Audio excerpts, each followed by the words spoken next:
Morse can't be here tonight because he's attending the West Brookfield informational meeting. Obviously in West Brookfield. There should be a sign-in sheet kicking around. So if anybody hasn't signed in, is it still kicking around? So please sign in so we know who you are. All right. First on the agenda, grade 6 leadership students.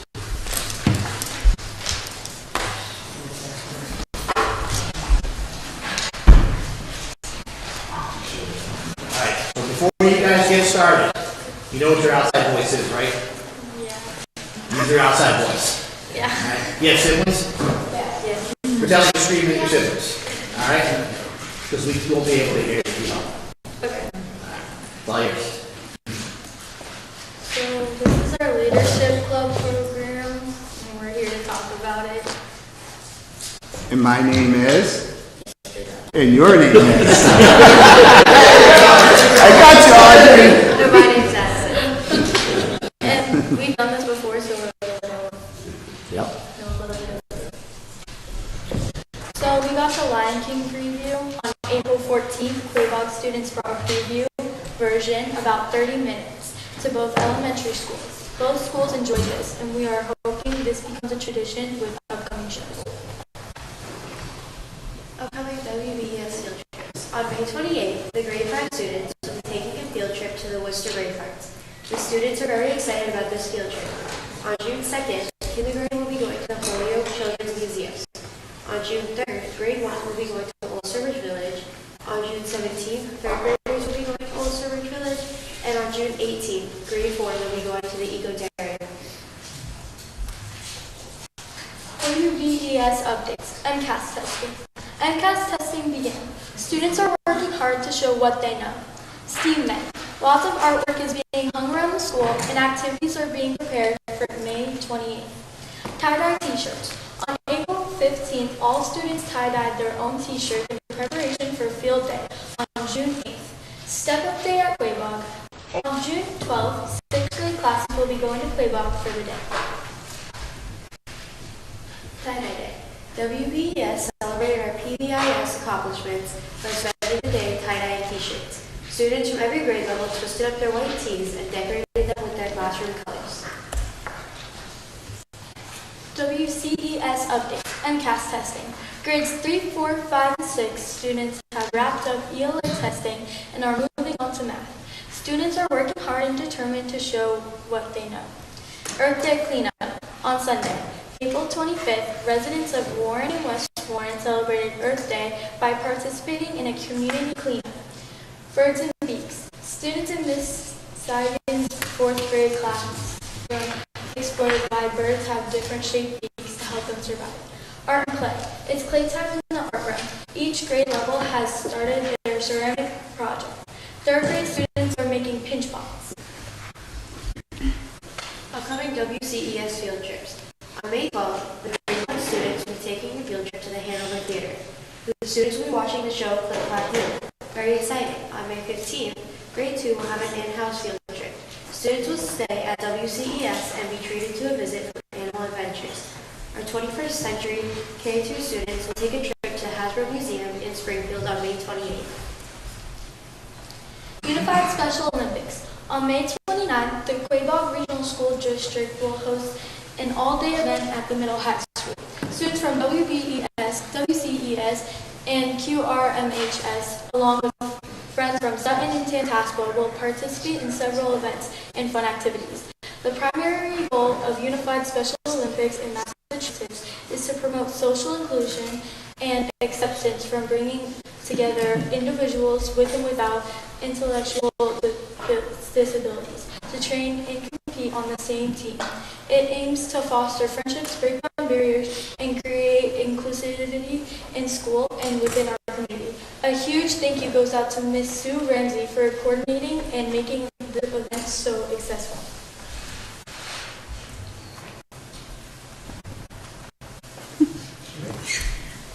That's it. That's it. All right. Anybody have any questions?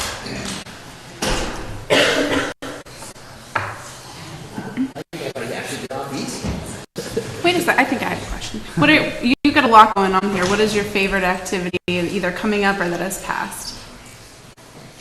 I like the tie-dye. Yeah, the tie-dye was fun. The tie-dye That was is a really good fun. one. We got to do like all the colors for 6th grade. Yes. They got to pick as many colors as they wanted. Yeah, Nice. That's special. And that's like a little keepsake for you. I love it. Yes. That was going to be one of my questions. Does every grade have a different color tie-dye? No, in our school it's different. All the other classes get to pick 2 colors, while 6th grade gets to pick all the colors they want. Are you guys looking forward to June 12th? Do you remember what June 12th is? the step up day. I'm excited. All right, any other questions? So is it easier this time than it was last time? Do you feel more confident? A little bit, at least. A little bit. You guys did a great job. I'm super proud of you. Thank you. You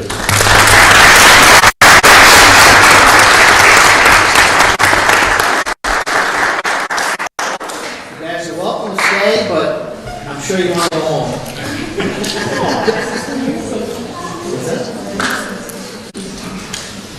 All right, we'll take a couple things out of order here.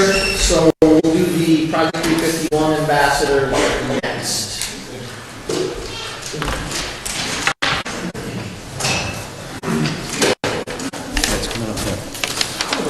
All right, good evening, school committee, Superintendent Duff. I'm Joe Salvador, 8th grade civics teacher, and I want to introduce Project 351 ambassadors. If you're not familiar with Project 351, it was an initiative started by the state in 2011 to bring an 8th grader from every town to Boston, hence the name Project 351, and provide them with leadership training in community service. And they're really looking for students who are kind, helpful, friendly, and just wanting to help. And those are the criteria that we use as 8th grade teachers to select students each year. And I know, Andrew, your children were ambassadors. And so tonight we have Farah and Jariella, and they're going to tell you a bit about their experiences so far with Project 351. So, give it to them. Same thing, use your outside voice. Okay, so we had a day that we got to go and meet all the other 351 students, and that was pretty fun. We got to get introduced to the thing, and we got to do organizing of clothes and help make care kits for just people who are struggling with mental health and stuff like that, and it was really fun. And during that, it was in April, and then we had a week before break, where we organized clothing, and we made a whole fundraiser, and we posted about it on our social medias and everything, and we got a group of friends to help us out that week was Friday, and we organized all the clothing, and then we dropped it off at the Project 51 donation place, and it went out to kids and children who needed it. So it was amazing. And we had Zoom calls where they kind of led us through it. They told us each step of the way for the service that we did, spring service, which was the getting clothes and starting everything.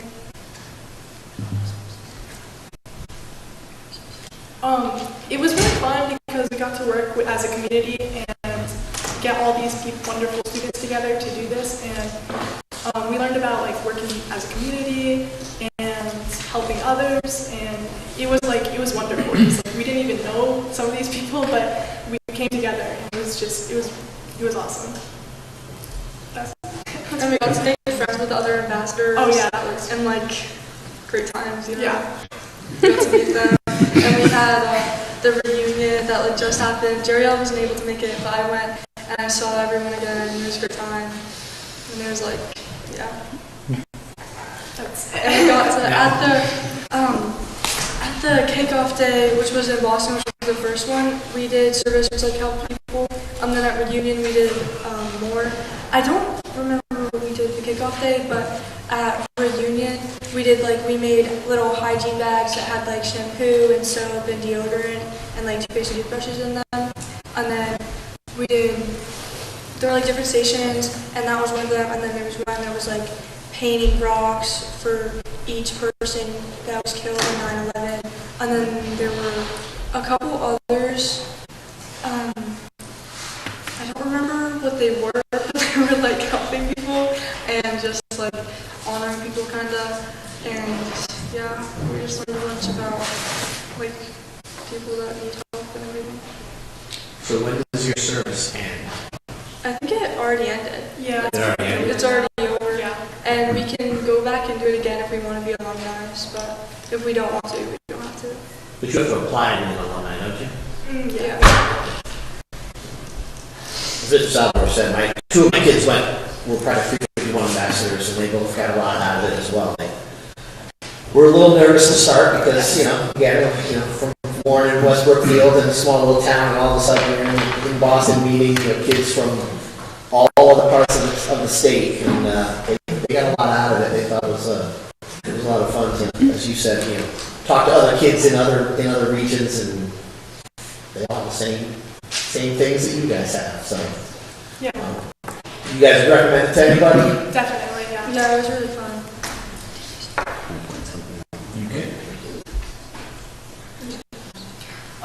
Definitely. It was like a good experience, and I say like even if you can't be or you aren't chosen for Project 351, like even just doing it in your community is definitely something you should just do. It's nice. It's nice, and it brings everyone together. So. And that's why you were selected as a Project 351 member. I don't know if you guys know this or not. We know what the 351 stands for, correct? Yeah. 351 communities in the state of Massachusetts. So there's 351 8th graders that are selected. Do you have any idea how many 8th graders there are in the state of Massachusetts roughly right now? Way over that, yeah. 175,000 8th graders in the state of Massachusetts. And you're one of, two of 351, which is less than 0.2% that have been selected for this honor. We talk a lot about in 7th and 8th grade about building a resume for when you get to 9th grade, and then your real resume is gonna start. What you two have accomplished, and by being designated as Project 351 ambassadors, give you a head start on everything that you do. So you're right, you're not just doing it for the fact that you're doing it because you were selected, you're doing it for your communities, which is why you were both selected for this. To be selected 351 out of 175,000 kids, that is a huge accomplishment. We're super excited that you guys represent Quaboag in the way that you do, and the activities that I know that you did and that you will continue to do to help support our school and our community. We couldn't be more proud and more thankful for everything that you guys do. Thanks. I definitely remember writing it down, so when you guys do go to apply for college, if you want to apply for college, it's absolutely something you should put down on your application. I think we have photos on the next Oh, slide. yes, some more. Yeah. So Oh, this is look at us working together to organize the clothes with a group of friends. And that's the box that she made, which was awesome. Is there another slide too? No, that's it. That was it. Yeah. Does anybody have any questions? So where'd you just come back from, Jerriella? Softball game. I'm gonna say, did you win? Yeah. You came good. What did you guys play? We played Blackstone Millville. Yeah, Blackstone Valley. Congratulations. Thank you. I had somebody when I was coming in there from the tennis team, I said, how did you guys do? She goes, I don't know. I said, what do you mean you don't know? She goes, I think we lost, but I'm not sure. So, you guys gonna keep doing things like this, donations and fundraisers and things like that as you continue on? Good. Get scholarships. Good work. Way to go, ladies.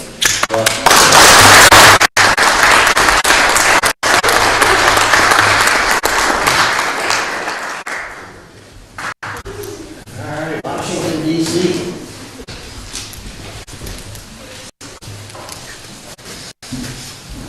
They're just throwing you guys to the wolves, huh? Same thing, use your outside voice. I'm Callie, I'm Regan. I'm Will. and we're here to talk about our Washington DC trip. We took about 100-ish 8th graders and we took some 9th graders, and we went up on like 2 buses. It was like 8.5-ish hours, and when we got there, we we immediately started going to a museum. It was really fun, and we just saw a lot of different things that were educational. The hotel was amazing, the people there were nice, and it was very educational, and I think it just looked back on like things that we learned in civics class, because we saw like the Constitution and everything, and we learned about that in class, and I think it was just important for us to reflect back on that. And I just think it was a great trip.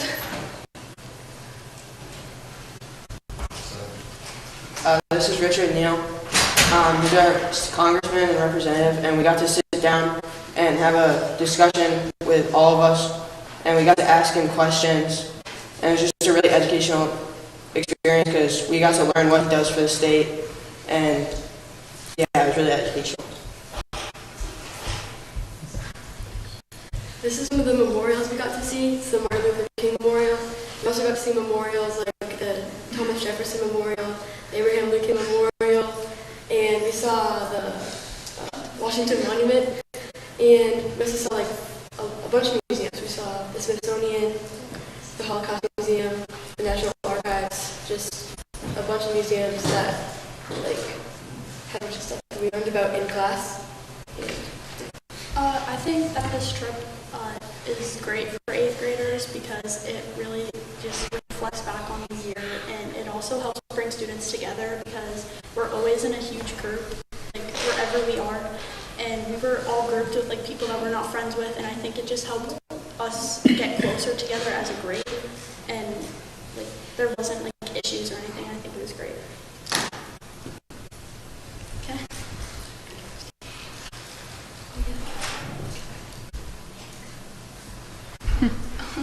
This is the Abraham Memorial. We took a bunch of pictures here.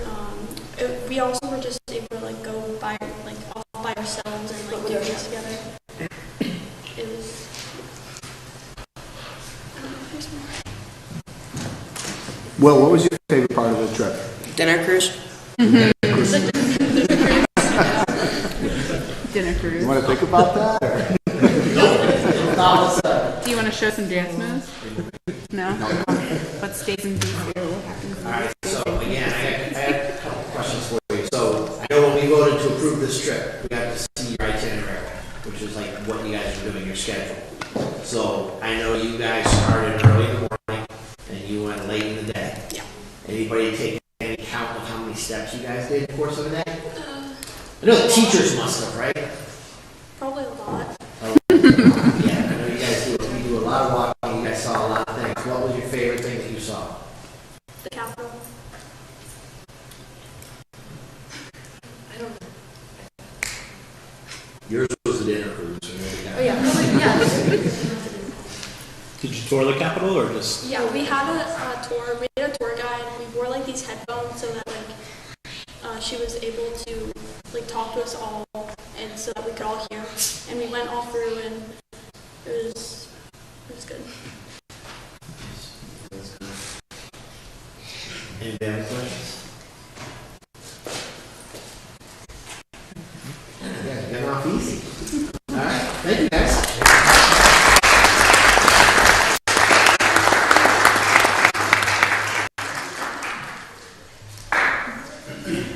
All right. What's that?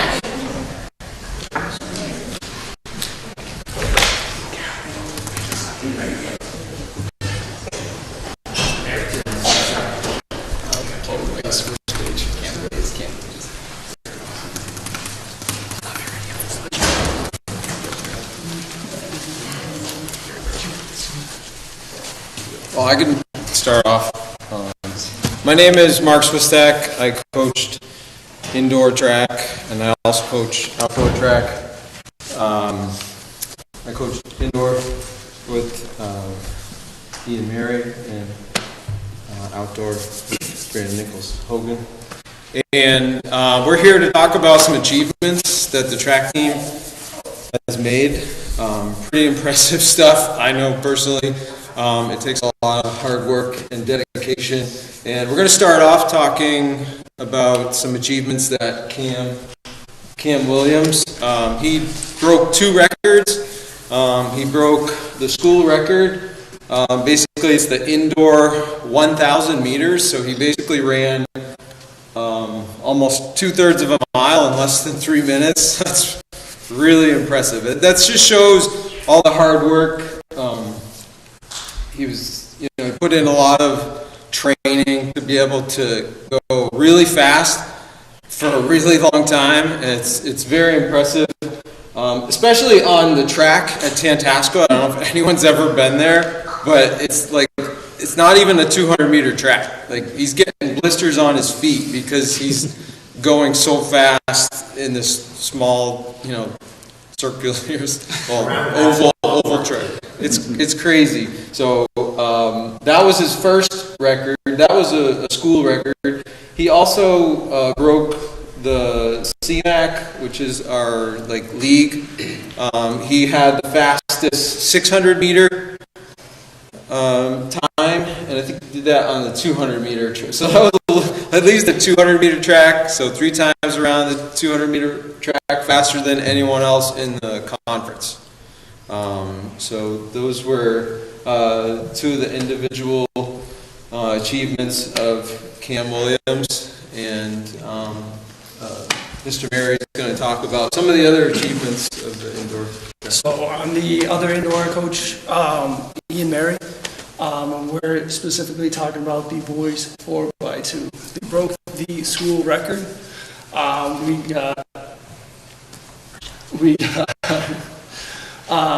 Gavin Williams, Shadow, Jake, and Cam. And with the 4x2, it's not just one person running around individually. You have to work as a team.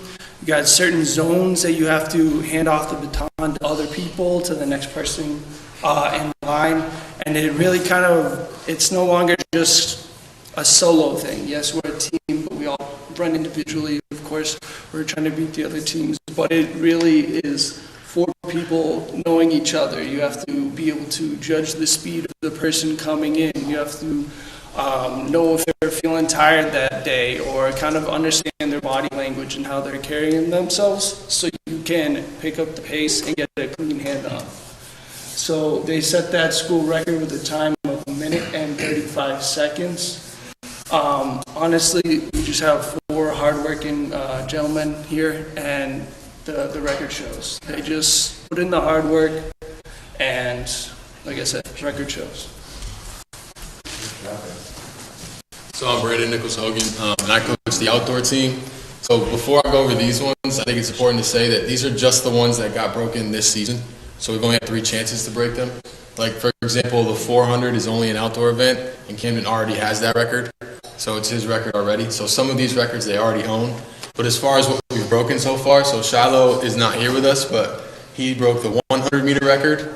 He ran that in 10.8 seconds. And it's the first time anyone's ran sub-11 for our school. And then the 200-meter record, he ran in 22.5 seconds. And which just shows that he pretty much kept his pace from the 100 to the 200, which is impressive.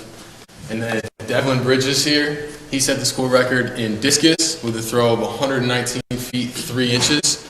He's also less than an inch off of the shot put record, and he's a junior as well. So we'll see it this season, but he has plenty of opportunity to break that record as well.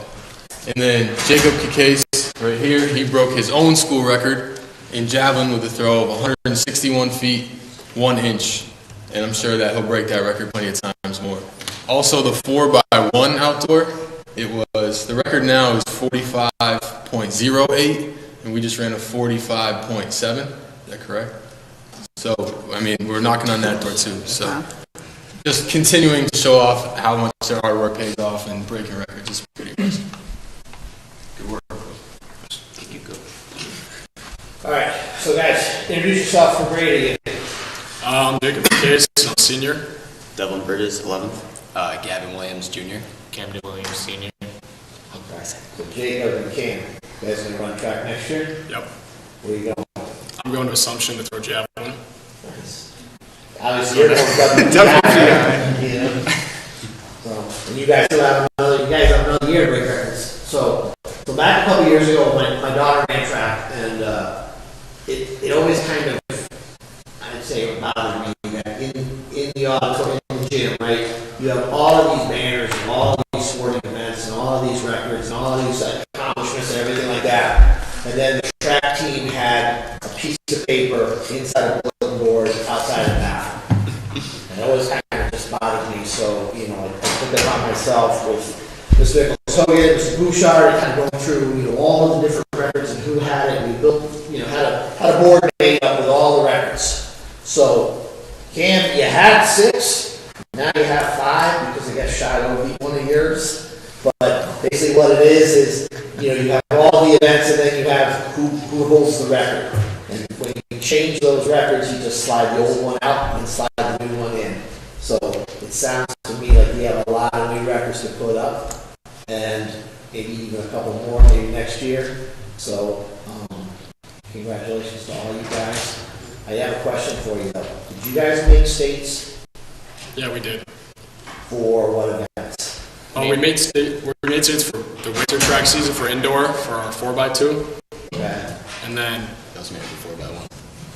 Well, this year, right? Yeah. Yeah. So we qualified for the 4x1. I qualified for the states for javelin. He qualified for shot put. So for indoor, what did you guys run the states? We didn't have enough people.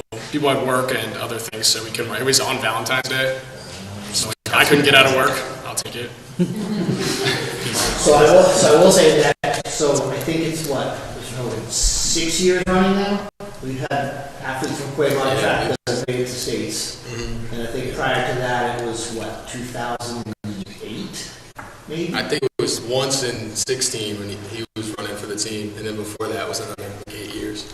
So once in like 16 years. It was a long drought, but I think we've taken care of that drought. It's pretty good. We're also on a 3-year streak for D1 offers. So Owen, he's at UMass right now jumping, and then your daughter Nora's at UNH New Haven, right?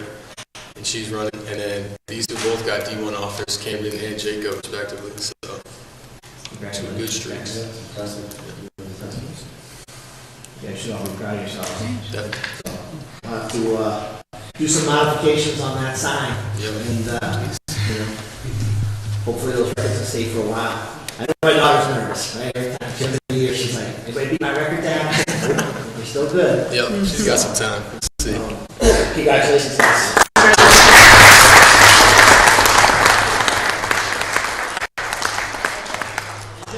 Just real quick, so our 3 coaches for track, I believe are also all Quaboag alumni, correct? Yep. You guys ready? Did you run track? I actually didn't. I just run a lot. You just run a lot. Thank you guys very much.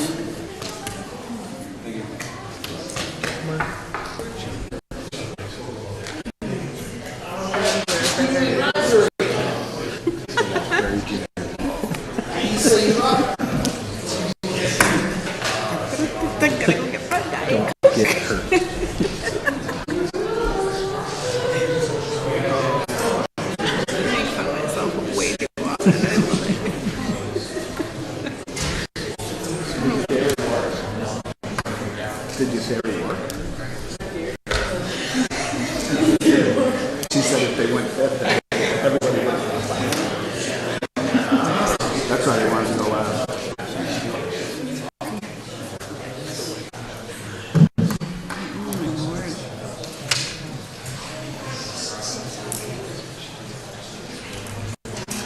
You guys ready? The theater program visited the West Brookfield and Warren Elementary Schools to perform parts of their showing of The Lion King to the students. We also have a new mural up out in the student entrance that was done by Olive Moulton and Deanna Lindsay.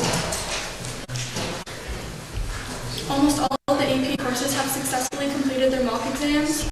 The English exams were completed in early March in science, while the history ones, like world and psychology, were held on April 16th. The real exam will begin May 4th, spinning to May 14th. The senior biomedical interventions class and the junior medical interventions class had their annual STEM fair on April 14th. Students and teachers were allowed to vote on the projects being presented. The winners will present at a wide showcase in Boston on May 8th. The senior class is having field trips to attend It is a fun, interactive way for students to learn and experience real-life crisis situations and decisions they will need to learn for the future. This is being held by Mr. Rico. Seniors have also started selling their dinner dance tickets during lunches. The juniors pulled their winner for the St. Patrick's Day raffle. They're also selling their prom tickets during lunch. The prom is May 23rd at UMass Amherst. 10th grade students are organizing a fireworks show scheduled for June 19th, providing an opportunity for student leadership and community engagement. They are putting together a prom committee to begin planning for future events. Students can sign up and join if they're doing well in their classes. The 8th grade on April 17th had a lunch for the first responders at Quaboag, and then we're going on a field trip to the Quaboag May 28th, which is free. And then this is just a list of colleges that the seniors have committed to.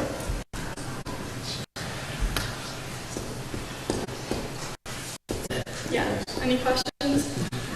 All right, so I ask this every other month. Have you guys made a decision yet? No. Are you still mulling offers? I'm pretty sure I'm going to Worcester State. And you're doing what? Kind of undecided with something in the humanities. Is this your last? No, they have another one. You have one more. And they want to come back in June, they said. You guys do? Really? That's lunch, huh? The June one will be great because it's not televised. Oh, great, look at them. Anybody have any questions? Oh, wait. PLTW, what does that stand for? Thank you.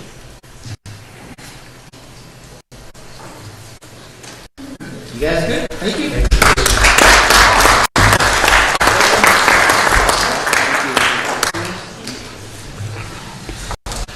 All right, superintendent's report. You more up stuff? Okay. So a couple of weeks ago, Finance Director Gonzalez and I and Town Administrator Kofsky and Board of Selectmen Tammy Lenica went to a legislative breakfast at Quaboag Regional School District. And the purpose behind this breakfast was Representative Smola, Representative Perfume, Senator Durant, another senator, I can't remember who the other senator was that was there. No, it wasn't all there. Parsi? Nope, was a Hampshire County representative. Yeah, so one that didn't represent Quaboag, but he was there as well, as were several different school districts, Quabbin, Kankaswith, Spencer, Brookfield.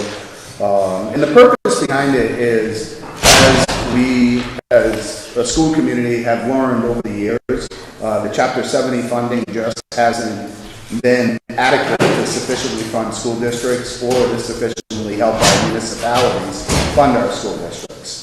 Everybody in that room are feeling the similar effects of that Chapter 70 funding not being at the level that it should be at. When we think of some of the school districts that have had success with Chapter 70 funding in the past and with different types of revenues, even the districts that we thought were going to be doing really well under what the current circumstances aren't doing well at all. I think we see that with the number of overrides that are going on in the state. So it was our opportunity as a school district, as from the town of West Brookfield's perspective, having Teresa Kofsky there and Cami Lamka there, to advocate for any additional funding that may be available. The issue that we have, and I had sent out some correspondence to the community, is that we have tremendous support from our state representatives and from our state senators that represent our area. The problem with it is there are 8 out of 40 representatives that are representing our area, and the other members are representing areas that perhaps the Chapter 70 formula is working better for than our small districts. So we did send some notifications out for the Chapter 70 Review Committee, which was something that they had talked about last year and they've been talking about for 10 years. But Representative Swola had a big push on it, saying the only way that we're really going to correct this problem is by changing and reviewing the Chapter 70 formula. The issue with that is the review committee, it's not something that happens happens overnight. It's something that would be a long-term process that could take anywhere from 2 to 5 years in order for this to happen. But the message that we got, or that we had sent to the state representatives, is that this is impacting every district. And the representatives and senators, you know, a big piece that they talked about was trying to utilize the resources you have in any capacity that you can to help service your kids, but not to be super hopeful about any additional funding this year or perhaps even in the upcoming year, only because the review committee would take time to look at the formula. The formula is antiquated. It's back when they first started this, back in 1993, when they wrote the formula, and it was meant for districts that had huge populations with a high school, a middle school, 3, 4, 5 elementary schools. That's what that formula is based upon, not on small districts that have, you know, middle, high school, and 2 elementary schools. So that's where, you know, they always say there's winners and losers with formulas. Unfortunately, we're on the wrong end of that, as are many of the districts that are west of 495. We're all feeling that pinch. So we did reach out to the senators and representatives. We've sent letters. I have weekly communication with Representative Berthium, Representative Smola, Peter Durant, and with Jake Oliver, who's our senator for Warren. So those conversations are continuing to happen and will continue to happen throughout this process to see what we can do to help support our local municipalities that at the end of the day help support our schools. WCSA Luncheon, that's the Worcester County Superintendents Association. If you remember back in December, we have Olive Moulton from West Brookfield. She was the Superintendent Scholar of the senior class. We ended up having a luncheon with the rest of the Worcester County Superintendent Scholars at the Hogan Center in Worcester at Holy Cross College. I think Principal DiOrio and Dana Babcock, one of our English teachers, came to the luncheon with us, and Olive did a spectacular job there. I think it was a great moment for her to be recognized, not only for her academics within Quaboag, but the level of community service and commitment to after-school programming, whether it's through sports or doing community cleanups with us on Saturdays when we clean up homes in the community. She is always first to volunteer, and I think that it just highlights her accomplishments over the course of her academic career here. West Brookfield meetings, Finance Director Gonzalez and I have been to several West Brookfield meetings, and we've been to several Warren meetings. We did go to a West Brookfield Advisory Board and Select Board meeting last week, and during that meeting they were talking about the 2.5 override, the 1.6 million option, the 1.1 million option, and the option if it does not pass. The Advisory Board and the Board of Selectmen tasked the school with looking at, if the override didn't pass, the need for the school district to cut another $100,000 off of West Brookfield's assessment, which equates to $250,000 total out of our fourth version of our budget, which the fourth version was closing an elementary school. They said if the override doesn't pass, they need the school district to cut another $100,000. And like I said, that equates to $250,000 because Warren's portion of $100,000 is $150,000. So we sat through the meeting. I know that the select board and the advisory board, there's some very difficult decisions that are going to have to be made if the override doesn't pass, and it impacts not just the school, but it impacts the fire, the senior center, the library, the police department, the highway department. They are talking about having to reduce their budget by another, at this meeting, and I don't know the number right now, but at the meeting they were talking about reducing it another $715,000 to be able to go into the town meeting with a balanced budget for FY27, which is going to have significant impacts not just on the school, but on the community itself. So we're not at this meeting tonight. We had our school committee meeting that was scheduled. We do vote a school committee calendar, and we voted our calendar in June of 2025 for our school year 25-26 meeting schedule. So So our meeting was on the books from June. So obviously we had our school committee meeting that was scheduled for tonight. But we will keep you updated as we continue to process through these meetings.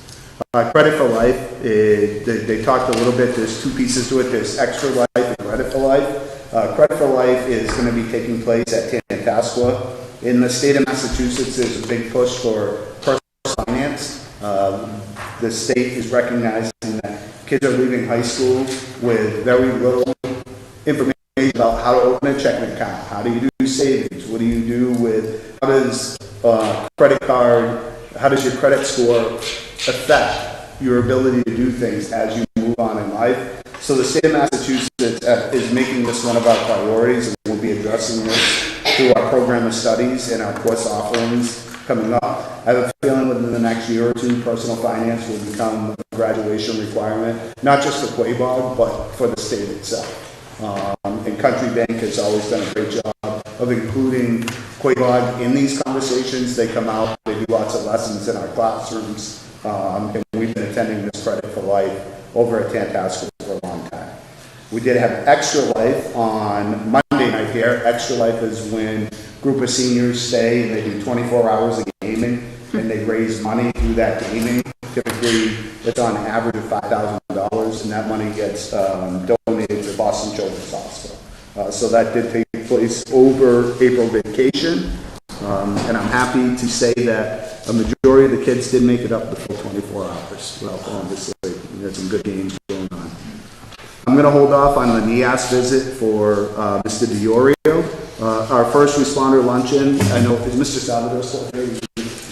Mr. Salvador does a great job of putting on our first responder luncheon with his 8th grade class. We have members from the Warren, West Brookfield Fire, Police, the CERT team, Massachusetts State Police who come, and we prepare a luncheon for them. They sit with our kids during lunch, but it gives our kids the opportunity, I said this during the luncheon that we have, is we don't realize how fortunate we are to have such a supportive police and fire department, and the CERT team and the state police. I have a safety meeting tomorrow, and when I talk to my colleagues in other school districts, they can't believe that we have somebody from Homeland Security, we have somebody from Massachusetts State Police, we have both fire chiefs now that will be attending, we have both police chiefs, we had the lieutenant from the Massachusetts State Police that was on our committee for a long time. But our police come into our building and there'll be 3 police cars out front, and it's not like, oh no, is there a lockdown or is there something going on? The police genuinely walk through all of our buildings, communicate with our kids, and our kids have they were able to relate to our police officers in a much different manner than a school district that doesn't have that type of relationship with some of the most important people within our communities. So the luncheon is a very small thing that we can do to show our appreciation, but the police and the fire departments have been so supportive of our programs at Warren, West Brookfield, and at Quaboag that we can't thank them enough. So I wanted to make sure that we got that in there. As many of you probably have seen, they're looking at passing a cell phone law. The House of Representatives have pushed this through. The Senate is in the process of pushing it through. And then once the cell phone law goes into, or once they meet as the joint committee, as the Senate and House of Representatives, they'll take pieces of each of their bills and then present a cell phone bill for the governor in order to endorse it. The cell phone bill essentially would ban cell phones in schools from kindergarten through 12th grade during the school day, which I don't think is an awful idea. The only issue that we run into with pieces of these, we call these unfunded mandates from the state, when they say, this is what you need to do, now you need to figure out how you're going to do it. We will be writing, we will be working with the policy subcommittee to write a policy around cell phones, but the problem with it is there's a cost to it. Lots of schools, when they started this, start with the pockets that go on the door, where they put their cell phones in the pockets like that up there, but they have the ones that lock, which is what's recommended through the state, but they're expensive. And so in order for us to adequately address a cell phone policy. We need the resources to do it. So these are conversations at the legislative breakfast that we had. Yep, it's great that you're trying to promote kids not utilizing their cell phone for social media pieces and things like that, but we need the resources behind it to support it. And the state is notorious for putting mandates on school districts, but not funding. We look at just educating our kids with the Chapter 70 formula, and then you throw things like this that could be a $15,000, $20,000 process that we have to go through in order to implement a policy. But that will be up and coming. I will keep the school committee apprised of what's going on with that, and I know that we'll work on it in the policy subcommittee as well as a few other things. I am going to ask that Principal DiOrio speak about the NEAS visit that we had. I can't thank Principal DiOrio enough for organizing. School committee members came in, parents came in, student groups were involved in this process.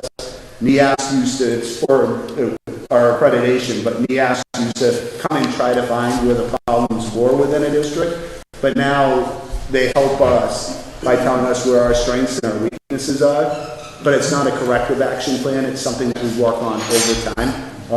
And I'm not going to steal your thunder, Principal DiOrio, so I'm going to let you have it, but I can't thank John enough for the amount of time and effort that goes into planning these events. This is a coordinated review. Our staff did a tremendous job of filling out surveys. We have a NEAS steering committee that had to put together pages and pages of documents about what we do here at Quaboag. And I think that I'll let John talk about it. But thank you, John. So before you start, what's NEAS stand for? New England Schools and Colleges Accreditation. So they are, they come in every 8 to 10 years. They visit schools, make sure you're doing what you're supposed to do, and they certify, those of you that are in education, they certify that, yep, this is a great school, high-performing school. It's a great school to send your kids to. This visit we had was called the collaborative conference visit. This is sort of like a formative assessment, so they come in, take a look at what you're doing, give you some feedback, give you things you can work on before they do the decennial visit, which will be for us in about 2 to 3 years. But to build off what Mr. Duff said, we can't thank you enough. The parents who came in, the school committee members, the students, it was great. And I have to share with you, all the members of NEAS that came to tour our school wanted me to pass on to the school committee and families. In fact, the one lady almost broke down, the chair of the committee, when she talked about the students that are in this building. Mr. Duff told me this is a special place when I came here, and he's right. The kids had to meet with, we had about 40 kids that met with NEAS from middle school, 7th to 12th grade. And they met in different groups with different members. And it was to the point where some of the committee members said to the kids, this is a safe place. You can say what you really feel. They felt like I prepped them on what to say, and I didn't. The only thing I told the kids is be honest, share your thoughts, good, bad, and different, but be honest. And so the chair actually had goosebumps when she was telling me, I've been in a million schools. No one's ever been like this school before. The kids here are incredible. And that's just not based on the interviews. That was based on the visits to the classroom. They were in the hallways during transitions. They were in the lunchroom. It really was incredible. So the kids, I got to say, the students here are truly amazing. So I wanted to share. I know we have some students here. Truly amazing place. So when they came to tour our school, they look at 5. There's 5 standards they look at. And in those 5 standards, there's 7 what they call key elements. And so they give you a rating on those 5 standards. We met all but one of the standards, and I'll explain that to you in one second. But the first standard they looked at was socially and emotionally safe environment. And we met that standard. Some of the highlights: community members enjoy the warm, friendly environment, appreciate the continual support of the community. Students have access to a variety of classes, clubs, and learning experiences that allow them to explore their unique interests. One of the other elements they looked at under standard 1 was core values, beliefs about learning, vision of the graduate. We met that standard as well. The school's core values are regularly reviewed and contribute to the positive school culture. I will tell you though, Mr. Duff almost cost us points on that. We usually have our students read our core values every single morning. It so happened one of the days that Nias was here, they were out on a field trip. Mr. Duff stepped up and did our announcements, but he forgot to read our core values. And so the Nias members ran up. I thought you read those every day, and I had to apologize for that, and we went back and did that. But that's something we do every single morning, and we talk about those core values every day in our school. We also created a vision for graduate this year.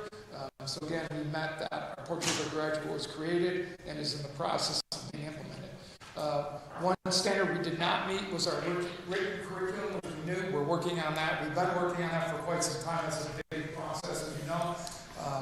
And so we are in the process of our scope and sequence and making sure we have written curriculum for all grades, all content areas. School improvement growth plan, we have that done and created. We met that standard. Intervention strategies, standard 4, we met that. Faculty and administration utilized the early intervention team to identify for students who need additional resources. We also have the students of concern team that we use here. We meet regularly with administration and guidance to talk about students. We look at students before they have a huge problem to make sure we can intervene quickly and develop a program for them to be successful. Standard number 5, school site and plant and safe school building, we met both of those as well. So the 2 areas, again, when they come back, they're going to look and see how we're doing in these 2 areas. Curriculum writing, making sure we continue that curriculum writing, and hopefully in the next 2 years we'll have that finished when they come to visit. And we designed our vision of the graduate with input from faculty, students, families, and our next step in that process to incorporate that into the school culture, into the classrooms, into the learning experiences. We were already working on that as well, so there was no surprises when they came to visit. But again, we got glowing reviews, and Mr. Duff's right, this is truly a special place, and it's an honor to be here. But the kids are truly, the kids are amazing, man. This is truly an amazing place. So you did a great job. I just want to share that with everybody today. Thank you. Thanks, John. Anybody have any questions for Mr. Deloria? Not good. All right, we have 1 set of minutes from March 16th, regular executive session minutes. Anybody have any changes, additions, subtractions, grammatical errors? Motion to have a second. Second. Motion made and seconded.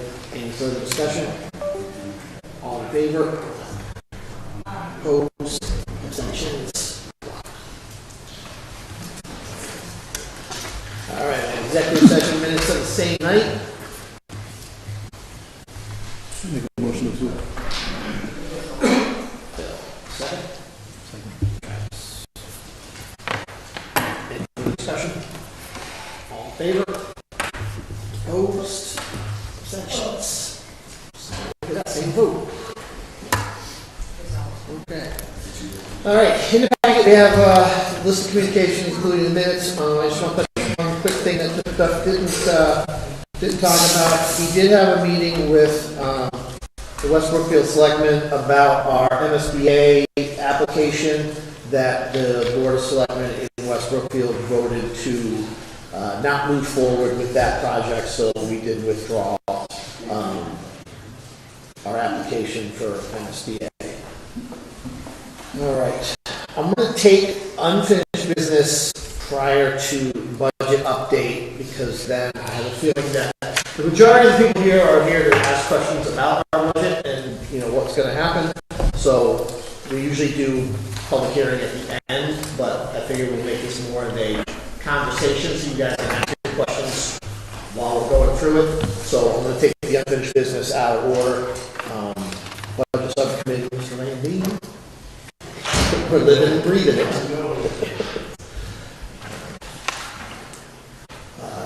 No, not very good. I didn't know I was running this meeting until today, so. Personnel subcommittee, we did meet with teachers, and we will talk about that in executive session. And we don't have another meeting planned. Travis, you're gonna have all kinds of things soon, huh? We are, but we've got it on here for May 4th. I suspect we'll do that after that date, so probably in June. Okay, so June. Oh, no, we will have it on May 4th. Oh, we will? We will be having it on May We're 4th. gonna do Yep. it for the wellness Okay. policy. We'll meet on the 4th then. What time? Okay. Yeah, what time? 7:30. Okay. Get this Well, yeah, building budget prior. Cheers, That's why I went hunting. Yeah, I know. 7:30. Let's say 7. Seven sounds Meetings good. go on. Burgess, were you at building? I was, we need to, I'm looking to see the topics. Mr. Marshall. I know we pretty much just talked about like everything else that's been going on. Yeah. So, just real quickly, in that meeting, we did talk about, we had a hot water pipe for our heating system burst at West Brookfield Elementary School. Unfortunately, Mr. Estrella he was off that day. He did come in. I want to thank Wes, and I can't remember Wes Cassidy, who also came in to help out with the situation. When we talk about Mr. Estrella and the things that he does for the district, that burst pipe would have cost us $10,000 to $20,000 right on the spot. But having Mark changed all the seals, did what he needed to do. It did take over the weekend to get the part in because it was a special part from a boiler company that we had to get for that cylinder that went over that pipe. But I did want to point out the work that Mark did do on that project, which is stuff that he does do on a regular basis that saved the district money. The other piece that we talked about was we did qualify for the MSBA project for green community grants with the town of Warren to do a building envelope project at Warren Community Elementary School in the sum of $150,000. We did have our meeting on Thursday of last week or Friday of last week with the Central Mass Planners for Green Community with Chris Collins, Jim Ferreira, Mr. Estrella, Ms. Gonzalez, and we talked about getting that project started ASAP. So we will keep everybody up to date on that. They're currently working on a project in another district that will take them about 2 weeks to complete. So we may start that project prior to the end of the school year, but run night shifts like we've done with many projects at Warren and at West Brookfield through grants in order to get it completed as soon as possible, which then would allow us to submit for the heat and AC pumps on top of the building because all of the projects that need to be done prior to being eligible to apply for those grants, if we get this done before October, which we think will be done before June, then it gives us the ability to apply for that second one. So once again, looking for different ways to offset capital costs as well as be more energy efficient for our town assessments. As we just said, next meeting will be May 4th, prior to budget and prior to policy.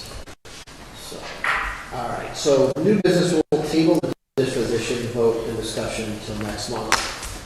But the school choice discussion, as you know, every year we have to vote to participate in school choice for the next fiscal year. It's something that we vote on every year. So if anybody has any questions or comments or anything like that, otherwise I'll entertain a motion To accept and the 7? We don't have a choice on 7. it's just a vote to accept. Second. Motion made, second, any further discussion? All in favor? Opposed? Motions? Okay. All right, now we'll go back to financial business matters. Sorry. But I think it's the opportunity for the public to participate truly. Okay, so I want to talk about a couple of things that have happened since our last school committee meeting. The first thing I want to talk about are just some clarifying pieces of information based on conversations that I've had with community members and so forth. I want to remind everybody that the budget that we approved on March 30th was a level service budget. This was not a budget vote to close a school in the district. A vote won't happen until after the May 5th elections at the earliest. I also want to talk about some of the components that go into the assessment of a town. There are two main components. One is the minimum required contribution. This contribution is determined by the state. It is based on income of the tax members of the community, and it is also based on the tax amount, fair value of the town. And then a percentage is then delegated to that required contribution. That is the piece that the town is required to pay, no ifs, ands, or buts. And if they do not pay that required town contribution, then what would happen is then DOR and DESI would come down on them very quickly. If we talked about this a little bit, if potentially we have to go to a 1/12 budget, what we need to remember is that we need the towns to approve the minimum required contribution. The other part is the above minimum contribution. This is the amount assessed to fund the remaining gap between Chapter 70, transportation reimbursement, and other state, federal, and miscellaneous revenues. The manner of dividing this amount is based on the regional agreement in which states that, I had to write this all down because it's a lot. The manner of dividing this between towns is based on the regional school agreement that states each town's foundation enrollment over the total foundation enrollment of the district. So what that means is for Warren, it is their total foundation enrollment, which is all students that live in Warren. It does not take into consideration school choice or any other students like that, over total foundation enrollment. So for Warren, their above minimum contribution is currently 60.06%. So if the total contribution, I'm going to do a little bit of rounding here, but if the total above minimum contribution is $1 million, they are on the hook for 60.06% of that. The same with West Brookfield. West Brookfield would be on the hook for 39.94% of that total above minimum contribution. And we also do this with transportation as well.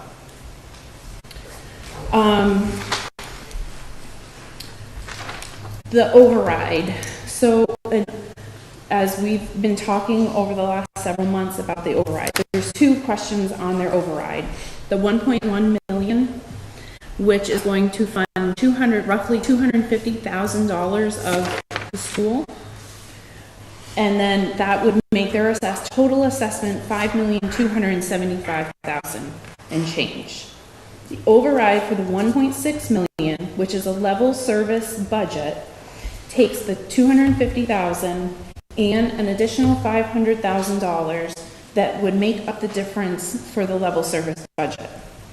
However, as we've talked about Warren as well, because we are a regional school district, which means we have two towns that we rely on for our operating funding. Warren has, in the level service budget, their portion would be over $1 million for the above minimum contribution. I will go into some numbers in a moment. But what that means is it would use all available funding for the town of Warren, which means next year they would have to go into a Prop 2.5 potentially. And the Finance Committee has stated already they will not put a level service budget on the omnibus. So they will not fund that. Ray, who was here earlier but he left, said they would feel comfortable, or he would feel comfortable, I should say, doing a 5% increase over last year, which would be roughly $807,000. So last year, and so FY26 and FY25, we kept their above minimum contribution for both towns flat. We didn't increase it. Based on all the numbers that we've received between the override and everything, what that tells me is in West Brookfield, they have roughly $5 million to contribute to the school. That would cover their required minimum contribution, it would cover transportation, and it would cover a very, very small amount for above minimum contribution. Also to note, as Mr. Jeff spoke earlier, West Brookfield has asked the schools to cut an additional $250,000 from our budget if the town override does not pass. They're looking for us to cut $100,000 off of their assessment, and that means that we would also have to take into consideration Warren, so that means we'd have to cut the $250,000. Now, one of the things I'm going to talk about when I bring the numbers up is we have new state numbers in our budget. So our Chapter 70 numbers have gone up and our charter revenue has gone up. However, that doesn't mean it's extra money. It just means we have some money. Instead of cutting to $250,000, it would be about $100,000 less than that.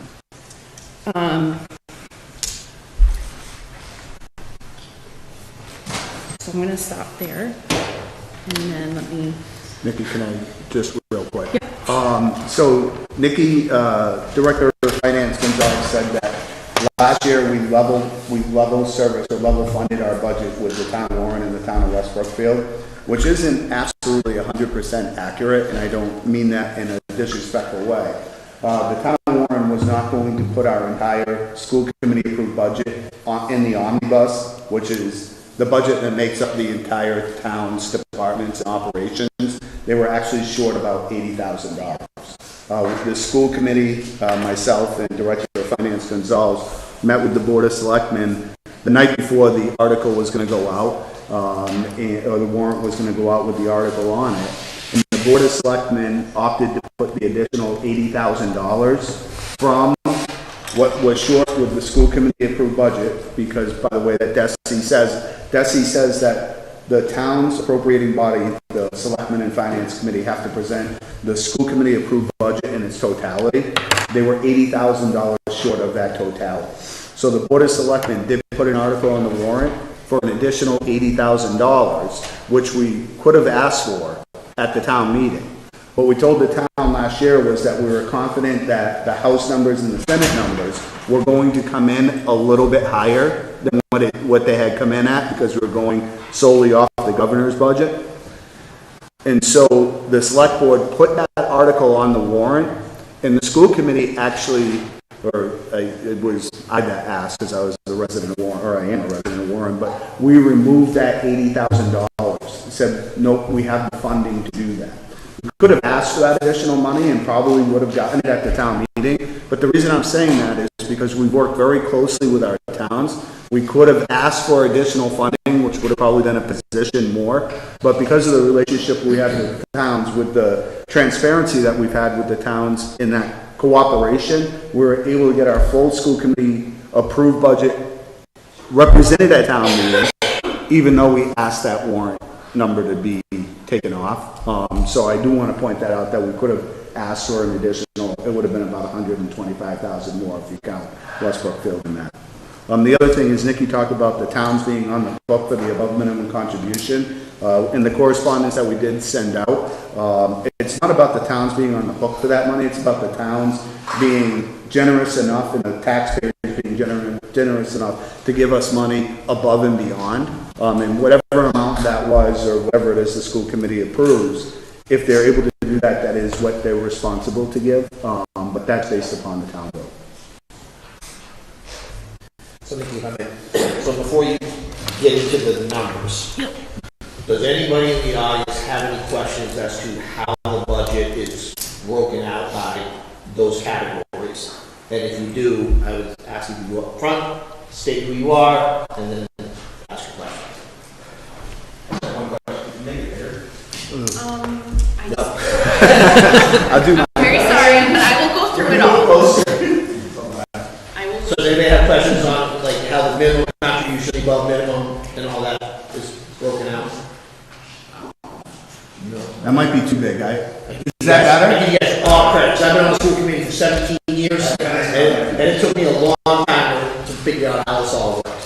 So I can tell you this is not an easy process of how our budget runs. Ask any of the members that have been here for less than 3 years. You know, it's a lot of moving parts. So I can actually talk about the process. So we have started this process in November, believe it or not. And what we do is we meet with department heads, we meet with different admin, we meet with stakeholders in this budget, and we start gathering what are the things that you need, what are needs versus wants. This is a very tight budget. I have been here for a little over a year. I've worked in about 8 different districts as a consultant. This is the tightest budget I've ever seen in my life. So we then start getting our numbers in. Health insurance numbers come in, retirement numbers. So we're required to pay into Worcester County retirement. These are big numbers. And as we've talked about through this process, health insurance in particular, we've gone up 11% on active. We've gone up over almost 20% on retiree health insurance. We have student service needs that we're required to meet and have to take into consideration into this budget. So as we start putting the pieces together, we start to be able to understand what does that need look like, and also meeting with our towns and understanding what are their funding capabilities. As we've talked about this whole time, West Brookfield in particular has been using their free cash to supplement their operational budget. And that's how we've gotten to where we are today. So what I'm going to go over is the 4 versions again. But what has happened, there's been some change here. As we've talked about, this budget is constantly evolving.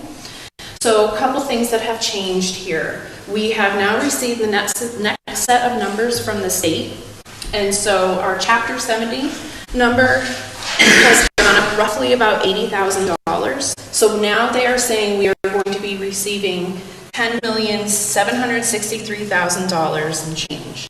I feel comfortable moving this number to this because historically speaking, this number typically is the number that sticks. The other piece that has gone up is our charter school reimbursement. So that went up about $23,000 as well. The other piece, because you made it too big, now I can't see it. You want me to scroll down? No, it's okay. The other piece that I evaluated was we received Medicaid funds, and based on a 10-year historical value, I feel comfortable moving that up from $100,000 to $125,000. So these are little revenue pieces that help us, but they're not big enough to really be able to, bridge that gap that we have. So what does that all shake out to in these budgets? So in our level service budget, what that means is that we'll kind of go through a little bit. But Warren's required minimum contribution in West Brookfield, that's not going to change. So we're not going to go talk about that. Transportation has not changed either, but what does change is their above minimum contribution. In a level service budget, their above minimum contribution is $1.4 million. As I said about kind of some of the pieces that are going on here, is that $1.4 million takes all of Warren's available revenue. For West Brookfield, it comes down to $979,000. So their total assessment for Warren is $5.9 million, and also for West Brookfield. And that's the number that the school committee has voted on. Roughly, yes. Yep. So, unfortunately, when we as a school committee vote on our budget for next year, we have to vote it in March.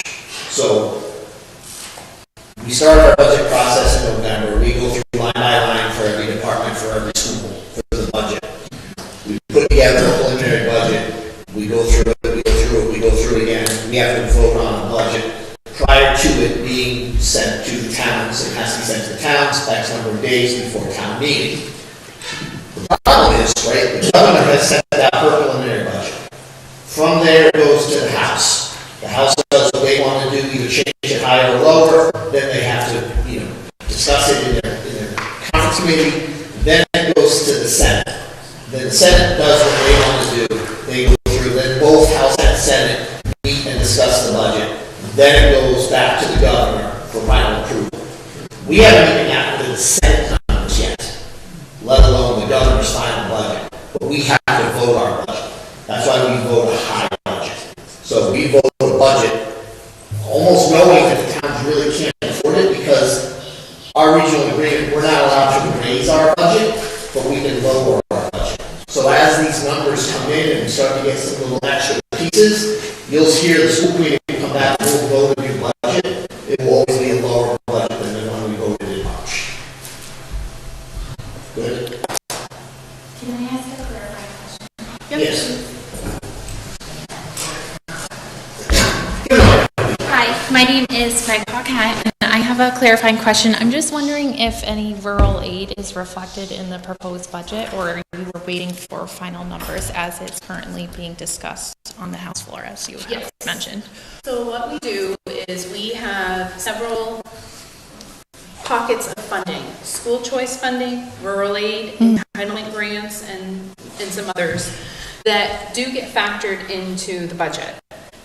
What we've done in this budget is take into consideration those things. However, knowing that, for example, if we have a move-in student who has severe needs, we have to fund that. And so what we've done in this budget, which is kind of the perfect storm, which has gotten us where we are, is we're not using $1.1 million in school choice or all of our rural aid or things like that. We've estimated what I think we're going to get for rural aid, and that has been factored into there. Thank you. Can you tell, I'm sorry, off the top of your head, how much rural aid did the district receive last year? This year we received $213,000. I budgeted for about $220,000. Okay, thank you very much. And I just want to point out, Meg, that's a great question. Last year, and this was at our legislators' breakfast with the senators and the representatives, we didn't receive our rural aid funding until December for FY26. And directly from Representative Smola, don't bank on rural aid. Even though we are, don't bank on rural aid, which is hard. So if you think about going into a budget season, FY26, you would think that you would have your rural aid funding prior to the start of FY26. Districts didn't receive it until December of 26, so you're almost halfway through the school year. So that was one of the, I'm glad you brought up rural aid because that was one of the key talking points. Can we bank on it this year? Are we getting it? And are we going to get it before December? Because when you factor it into a budget, it makes it very difficult when the funds don't come. Governor Healy has proposed for $20 million in rural aid, but I believe it's down to that $12 million mark, which is where it landed in last year's budget, which is still far below the $60 million that's suggested. So, okay, thank you very much. I have a question. Jordan Brooks from West Brookfield. Mr. Duff, you mentioned that Chapter 70 takes quite some time to get going, asking for extra funding. This has been an issue for a long time. Why are we waiting till now? So I haven't been on the school committee as long as Mr. Schwenker has been. But no, I can tell you that every year we have this conversation about Chapter 70 formulas. If you go back to any town meeting that's taken place in the last 15 years, speaking candidly, what the residents have said is, we're tired of hearing that the Chapter 70 formula is broken. Because that has been what the district, and I've been part of the district for 15 years, we've been talking with Representative Smola, state representatives. That's why every district west of the Mass Pike, or west of 495 actually, they're all feeling that crunch of Chapter 70 formula not being correct. This isn't a this year problem. This is something that we've been talking about, and I've been here for 15 years. And every year in those 15 years, we've been saying Chapter 70 just is not adequate for smaller districts. So it's not a today issue. We've been talking about this for, Andrew, you can probably speak more to so that. So I've been on the committee for 17 years. I've been talking about the Chapter 70 formula for 17 years to anybody and everybody that will listen. And, you know, the problem is that, you know, the townspeople say it's the school says it's the town, the problem is the state, right? The state isn't giving us what I call fair and equitable funding, right? But now you think about this, inside of 495, even more so inside of 128, that heavily populated area, those are the ones that are voting for all of our legislators, right? That's where 90% of the vote for the governor and the lieutenant governor and everything is coming from. Do they want to take money from that pool and spread it out west? No. So, you know, I feel like it's a losing battle. I feel like it's Groundhog Day. Literally every year we have what they call Day on the Hill, which is where all school committees from the state go to the State House and we talk to all the legislators and anybody that will listen. And I've been going with, you know, Mr. Duff, and prior to Mr. Duff was Dr. Costigian for 17 years, and we talk about this every year. And every year they say, we understand that the formula is broken, but the formula is, you know, 7 miles long, and it's going to take a long time to fix it. Just within the last year, they've actually addressed the fact that it does need to be fixed. So that's okay. 16 years of saying, yeah, and now 1 year of, yeah, we really need to look at it. And to Mr. Duff's point, it's going to be another 2 or 3 years before they actually do it, and then it's going to have to get adopted. Okay. So this isn't a next year resolve. This is going to take a long time, which unfortunately doesn't benefit the small towns just of 45. Can I add on to that? Yeah. That unfortunately this year, West Brookfield got hit with an extra $300,000 on their $302,000 on $342,000 contribution. Warren was hit with what, 138 or something like that. And it's not the ability to pay. The state is just passing it down to the taxpayers in town. You know, that was a big hit West Brookfield this year. Right.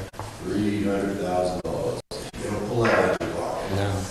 But what I would say, Jordan, is that the 15 years of advocating that the formula's been broken, at least now, last year, they decided to implement a Chapter 70 review committee. And like Andrew said, if you live near Boston and you have a high population, you're hitting a home run with Chapter 70 funding because it's based upon having high schools, middle schools, elementary buildings, and that's what that formula is written for. It's not written for the small districts that are outside of 495. So where your highest population of legislators are in the eastern portion of the state, they don't want to see the Chapter 70 formula change because they're winning with that formula. But everybody outside of that area, when I sat in a meeting, and you have fantastic sitting at the meeting in the same boat that we are, where you look at some of the tax rates that are going on around the state, there are so many communities that are getting killed by Chapter 70 that I think it's going to take this level of movement to actually make a change. And I want to thank you and all the residents that have been reaching out to the senators. When I get a message from Representative Berthing saying, hey, what's going on? Everybody's reaching out. That's the way that we're going to make movement with this. We do everything we can to advocate all the time for it, but people reaching out, pushing, is really what's going to make this needle move a little bit further. We're trying. We're fighting. No, and I'm thankful for it. So our budget is roughly $24 million, right? So our increase in Chapter 70 from last year to this year is what, $35,000? If we follow this, it is about $163,000. $162,000. Just to put it in perspective, Worcester's Chapter 70 increase is like $40 million. Yeah, I think I read twice our budget. That's crazy. So I mean, there's fair and equitable, right? Yeah. So I think I read it was broken down to about 150 per child, the increase, which is not. Is not. What about special ed? Is that something we can get more funding from someone other than Chapter 70? We get circuit breaker for that, and so we put in for that, and the state determines that. But there has been conversations about that as well. Now, what about transportation? Is that Chapter 70? Transportation is Chapter 71. So what that is there's certain criteria, but that is roughly, back in the day, they said it was going to be fully funded. It historically has been about 85 to 87%. Okay. As we get into the other models, I'll talk about that a little bit more because because while we don't see that in 27 and 28, we see changes there. Okay. Is that something we could fight for, you think? 100%? I think we fight for all of it, absolutely. Well, I just want to announce this coming Saturday, 12 till 2, we're trying to round up as many people as we can to stand on the West Brookfield Common, not just for West Brookfield and Warren, but for all the surrounding communities. So if you guys could spread the word, I don't really know what I'm doing, but I'm trying to, trying to push it.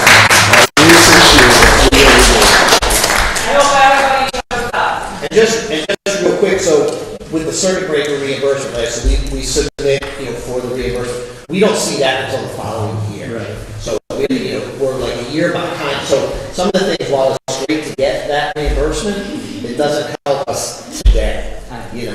So it's, say with the regional transportation reimbursement, it's the next year when we get it, so. But what we do receive for FY '27, we use to offset the operating budget. Of course. Yeah. The next year. Thank you. I didn't know how to be called on first. I'm following you. I don't think it necessarily pertains to what is currently being discussed. First up, who are you? I'm Will. Okay. We're a little informal, but we still love talking. Okay, I was going to get there. I just wanted to make sure that everyone was aware that since I have my daughter with me, and I was hoping that you wouldn't mind that I discussed something that didn't pertain to what was on the screen right now. Would that be all right? Because it's getting close to bedtime. It won't. Or would you like me to sit back down and raise my hand in a few minutes? Well, it's up to you. I'm one member of the committee, right? Well, it's up to. Okay. Whoever. That's why I was trying to ask away from the. Absolutely. But whatever you decide. They're all kind of nodding their heads, so absolutely. Yeah. Okay. So now I'll introduce myself. My name is Taylor Dochimo. I am not a public speaker, even though lately I have been getting up in front of a microphone a lot more than I ever have in my life. The last time I went to a meeting, I had raised a question 2 meetings ago, actually. I had asked if the West Brookfield Elementary School closes down, I had asked what that would do to West Brookfield's property taxes, to which the response was, we really don't know and we can't speak on that. So I had to take that answer, which isn't really much of an answer, but I went home and I did my own research as just a random citizen. And I found the answer to that question, which I printed, and if anyone would like, I will first pass some to anyone. So the question that I had asked was, and you can pass it around, but the question I had asked was if it would affect. May I have one, please? Oh, I have everyone for you. Right. Don't you worry, but I thought maybe first I would go around to people that aren't at the desk to see. And then I have enough for everybody else. So like I said, I answered my own question. And I thought that people who didn't know the answer to that question might like to have the answer as well, which I have gladly provided. You're welcome. Thanks. Yes, you're welcome. The answer, though, is yes, it would 100% have an effect on West Brookfield property owners. So read that, pass it around. That is to have, for the sake of transparency, which we hear a lot about, I wanted to be transparent with the question that wasn't answered, and then my research, and then answering it so that we were all on the same page. Moving forward with that same mentality, I have a question. So there are well-established studies showing that closing local schools lowers property values, discourages families from moving into a community, and ultimately reduces long-term tax revenue.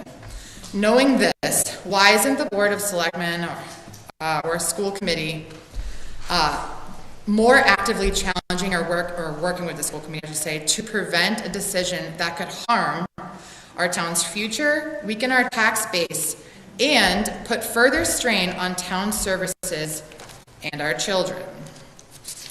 Lastly, I wanted to say that West Brookfield families have raised over, I think, $100,000 for a playground, which we're so excited to install at the West Brookfield Elementary School this summer, just in time to possibly close. So that's something to chew on, but the playground is purchased and ready for install this summer.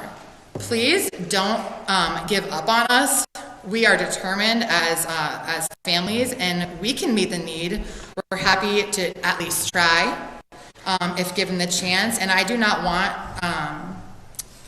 to set an example of giving up, and I know you guys have tried harder. I'd like to tell myself that you've all tried super hard, and I just want to keep that same motion and set that example for our children and who are all watching us. We're hanging our hat on transparency, and after a slight digging, as you can see, I got answers that at an informational meeting could not be provided. A formula that is moving closer to being fixed, it sounds like from that last part, moving closer, okay, is not a time to quit.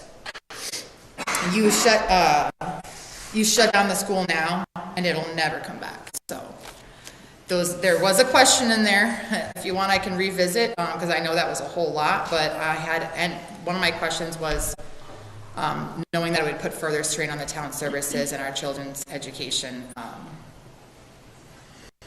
Just what else can we do? And like that, we just don't want to give up, and that really is. So now we have the answer to a question that wasn't answered, and a reminder of the passion and dedication and fundraising that we as families and a community are totally capable of.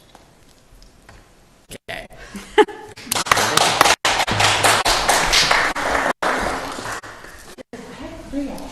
All right.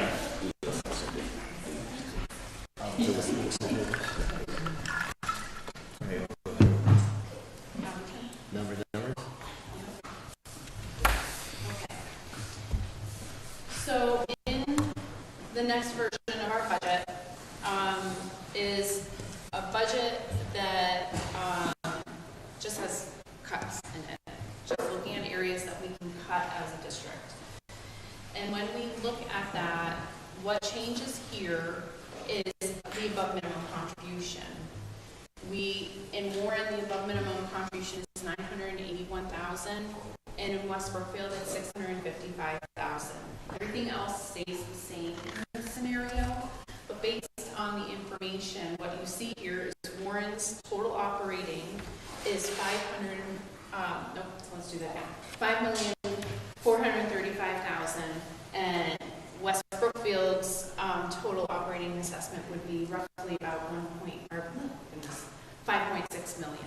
So based on knowing what we know, if the override does not pass, they don't have enough to cover this amount. In this proposed budget of the restructure, so this is where I want to start talking about transportation. In the restructure version, what happens is transportation goes, you can see we have it at just about $1 million in Warren and about $700,000 in West Brookfield. You can see it goes up in Warren about $600,000 and $300,000 in West Brookfield. What happens in this version is that now we are paying additional transportation to bring West Brookfield students to Warren and Warren students to West Brookfield. We don't recognize our revenue. You see that this Chapter 71 isn't changing here because we won't see that until FY 27. Nope, that's like 28. We don't see that until then.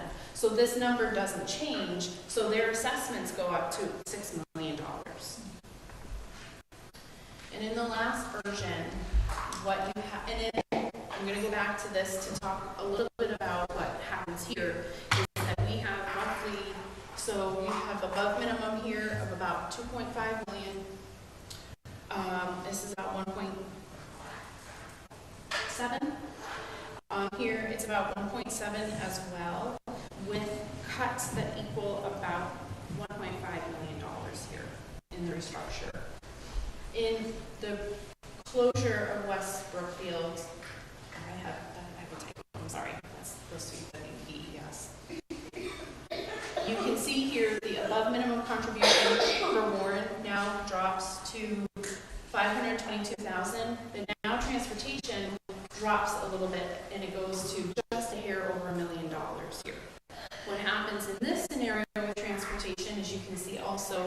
that West Brookfield has gone down to $700,000. In FY '28, transportation for Chapter 71 for all of West Brookfield students now becomes reimbursable, all of it, because the requirements are the student has to live a mile and a half away to be considered for reimbursement. You can see here that now their assessments for Warren goes just under $5 million, and West Brookfield's total assessment is $5.2 million. The other thing that I didn't talk about with the override is that it is only for 1 year. So in order for the school to continue in West Brookfield, there will have to be another override to continue to fund, because that was only for 1 year. You can see in this version, you can't see here, but we have in this version roughly about 1.6 million in cuts here as well. West Brookfield has now asked us to cut an additional $100,000 off of their assessment, which now means that we need to cut roughly $250,000. We talked about an increase of our revenue in Chapter 70 in Charter, and that will offset some of that, but we still will have to make cuts to this. The other piece we haven't really talked about is, there are some unknowns that come into this. What happens with, school choice? What happens to the Chapter 70? Is this really the number that stays? So there's a few things that, we have to kind of take into consideration as well. So this is what our versions look like today. As we've talked about, they are always evolving. I expect once the next set of numbers come out, there potentially is going to be some changes as well that we'll have to take into consideration. So are there any questions? Yes, you have to talk in front of the mic. Henry Brogdon, West Brookfield. I'm a parent of 3 kids in the elementary schools. I'm just so I'm clear, because 17 years, that's good for you. Give you a lot of credit. But the 24,190,847 you voted on, that isn't really a realistic number. And if not, after you know everything, when will you know what the budget is, and when will you vote on it again? So, that's the number that when we voted the budget, that's the number that the school committee feels that we need from the towns, right? So, we don't know, there's still things that we don't know. We don't know what the Senate's going to come out with. We don't know what the governor's going to come out with. We don't know what the potential override vote in West Brookfield is going to be. I think there's 2 of them. I'm a Warren resident, so I'm not super familiar with West Brookfield, but I believe there's 2 on the ballot for May 5th. So, and I think I read somewhere that if they both pass, they take the higher number or something. So, again, depending on where the funds come from, we'll be able to make a better determination as a committee as to what we do moving forward for next year. So, even if it passes, I believe it's still on June 5th, has to go to town meeting and pass again. It does have to go. So, it's going to be sometime after June 5th before you make your final vote on a budget, once you know what's going on? I wouldn't say that. I'm going to base it just based upon, and I want to thank you for going to all the meetings because we're there together. The school committee, we're going to advocate and we're going to fight for our children. The school committee's budget is based upon what the towns can actually pay. Yeah. If the override doesn't pass, and I think you were at the last meeting where the advisory board and the select board said, if this override doesn't pass, we're looking at closing, the senior center, closing the library, cutting 2 police officers, reducing highway, reducing the library, and then they looked at the school district and they said, and we're going to have to ask you to lower your budget by another $100,000, which equates to $250,000. If the override doesn't pass and the town of West Brookfield doesn't have the funds to pay for the education, then as a school, it would be my recommendation that the school committee vote a budget, because we're going to have to make decisions in a very short period of time. If the override does pass on May 5th, if it's the 1.1 The 1.1 million gives West Brookfield the opportunity to pay their required local contribution plus an additional $200,000 for transportation and above the minimum. If the 1.6 million votes, I'm going to tell you that it puts the school committee, puts the towns in a very difficult position, which I don't think is a bad thing, because I don't know whether Warren's able to back into that 1.6 million or the $1 million for West Brookfield, but just because it passes on May 5th doesn't mean that it's going to pass on June 9th. Yeah, whatever. Yeah, June 9th. The vote on the 5th is just to get it to the town meeting. It doesn't mean that the override passes. It means they would have to go to town floor, and obviously we would all advocate to, hopefully we'd be able to move forward. But if the override doesn't pass, the town of West Brookfield doesn't have the funds to support, it's going to have difficulty supporting the final pass. If it does pass, from what I understand, to a very knowledgeable gentleman, Warren won't kick in the 1.6. So it's like a quandary. Like, I mean, I don't know if we do come up with the money and Warren does not come up with the money, and the solution is to close West Brookfield. We in this budget was 8% higher than fiscal 26 budget. Now I was at that session we went through, and they went through. They were cutting 10%, 24%. Two police officers a day out of the scene. And I mean, I'm just curious, and I'm not going to argue the point of what closes or what. I'm just curious, at what point will you be able to make a final budget vote? That's all. That's what I want to know. If you know that, when you'll have the information from our beloved state, and we make your judgment. You're waiting to hear from West Brookfield first. Yeah. And then the state. I would say we're waiting to hear from West Brookfield, and then once again, whatever the school committee approved budget, one or two things could happen. The school committee can vote another budget, say that West Brookfield came in at the 1.1 million, they're going to have to vote another budget. If West Brookfield comes out with no on the override, they're going to have to do another budget. If they come in at the 1.6 million, I'm not sure that that's going to be enough to cover everything, so we might have to look at some additional cuts to keep the same configuration that we have now. So if that number comes in, I don't think, in all reality, we'll have conversations that we've been talking with the town of Warren, the town of West Brookfield. That would probably come down to what is Warren not only capable of putting forward, what are people going to support, just like the override. So we may not have a budget. In all reality, if the school committee approved budget doesn't get presented, the Department of Elementary and Secondary Education is going to say that it's an automatic no vote.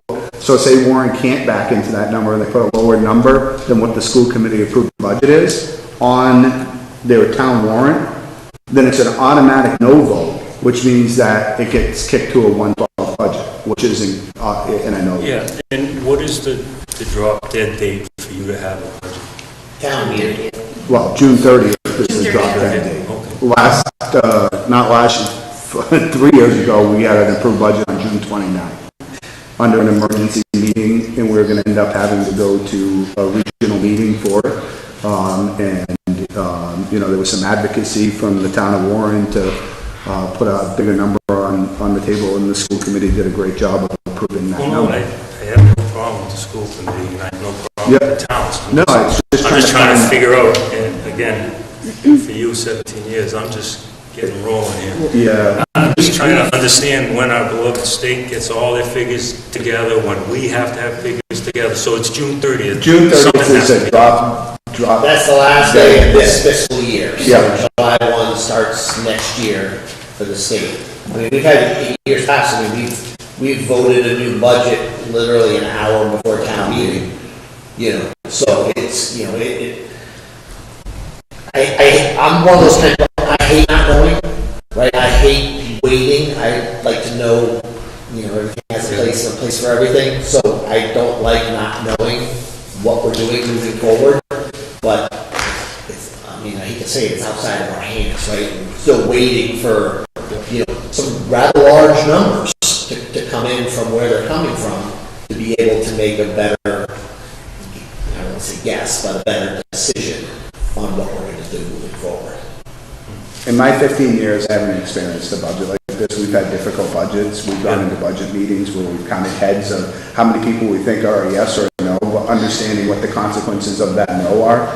This isn't anything like I've seen in my career. It just isn't. The reality of it is that West Brookfield, and I know everybody knows, that financially they're just in a position where if the override doesn't pass, then we know what the repercussions are going to be. And it's not just the school, it's all of the departments within the town of West Brookfield that, obviously I fight for the school, but we want to fight for police, fire, and senior center, and,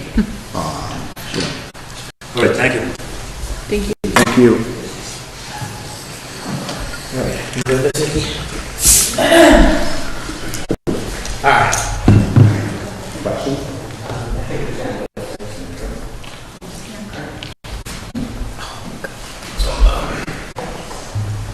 Good evening.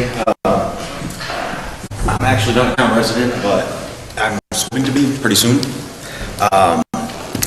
I am currently looking to buy a home, and I have 4 children in West Brookfield. We kind of fell in love with this down in Christmas time when we came for the White Christmas celebration. Absolutely fell in love with it. But buyers like me, we won't touch a town that loses its local elementary school. West Brookfield has a charm I'm seeking, but I'm not dropping hundreds of thousands of dollars while debating closing the elementary school that makes this town viable to my family. I had a whole bunch of other questions, and you guys actually kind of answered them all. But I just wanted to give you that correspondence, because that affects the property values in this town, where people like me looking to buy are going to see this and go, I'm not touching that now, and those property values are going to drop. And I'm in the private sector, so I don't. It's a different world. Yeah. But I think it's but all I want to say. But thank you. Thank you. The only other thing that I would add is that as these conversations still are going on, Mr. Duff and I are still pulling through this budget, looking at everything and understanding, and I would love an error in there. So, we're going through every single thing day and night.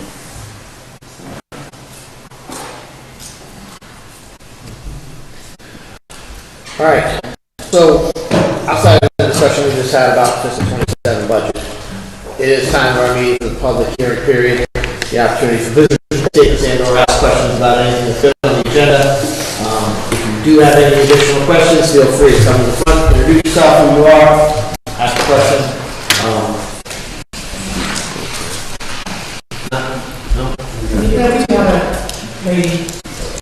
Oh, yes, ma'am. You can tell us who you are.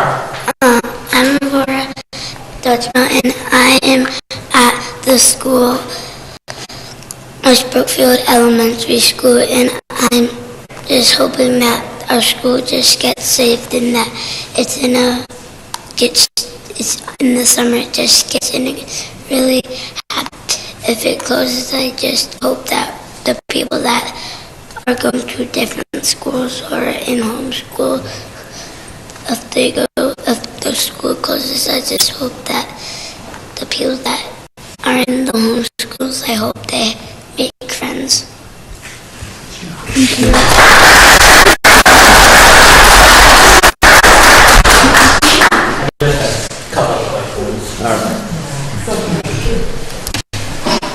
So, I'm curious how the school board's working with the town of West Brookfield, making the final decisions between the library, the senior center. I mean, obviously, they're all very, very important, but closing a school, I think's number one. Like, if that goes, that's gonna crush our town. Are you guys sitting down with the town discussing all this? I'm sure you are. But. Yeah, we've been at every advisory board meeting, we've been at every select board meeting. We've had meetings with the select board and the advisory boards. And once again, we are trying to work collaboratively. You know, the school obviously is an essential part of a community. The fire department, the police department, the senior center are all essential parts of the community. And when we sat at the last meeting and they were wondering how they were going to come up with $715,000 if the override didn't pass, those are the conversations that we're having collaboratively, because as difficult, West Brookfield and Warren have been very supportive of the schools in the past, and that's kind of how we ran into, and it's not just the schools, it's all municipal departments paying for things with free cash, as you know, and then you have no free cash left. We need to continue a partnership with the advisory board, with the select board, because this isn't just about sustaining one year, this is about what does the future of the town look like and what the departments are going to look like in town. So do we, I know that Director of Finance Gonzalez speaks with Town Administrator Kofsky on a regular basis. I speak with Amy Lamica, with Lori Laughlin, with you know, Dan Mulber. These conversations are always ongoing, and we're hoping that these numbers change. You know, I know Nikki was hopeful that the house numbers are what the numbers are going to be. Sometimes those numbers can go down too. It's a moving target. But knowing what our towns, and the hard part about being in a regional school district, and once again, the good part is transportation is reimbursable, which helps out because you're getting 85% of that back.